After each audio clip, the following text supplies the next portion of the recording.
Kancelaria gjermane Angela Merkel thot se dështimi i kryeministres britanike Theresa May në sigurimin e shumicës në zgjedhjet e përgjithshme të shenjtës nuk ka përse të pengojë fillimin e negociatave për Brexitin në kohën e përcaktuar.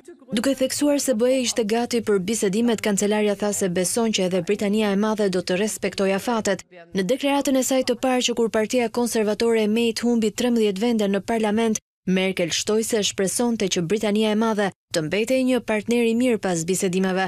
Gjithsesi ajo kujtoi se prioritet mbeteshin interesat e 27 vendeve të tjera anëtare. Kur Britania e Madhe të jetë gati, ne jemi gati të negociojmë. Kemi përfunduar planin dhe shpresoj që edhe Londra të respektojë afatet e përcaktuara. Duam ta bëjmë sa më shpejt dhe nuk shohim ndonjë pengesë në finalizimin e bisedimeve. Rezultatet e zgjedhjeve ishin një goditje e rëndë për May, e cila kërkoi votimin për të forcuar pozitat në negociatat për Brexitin, por tani humbja e shumicës i ka zhytur negociatat në pasiguri. Më herët një zëdhënës si Merkelit refuzoi të komentonte lidhur me çështjen në shenjë mirësjellje dhe respekti, siç tha derisa të përfundoi procesi i formimit të qeverisë së re në Britani.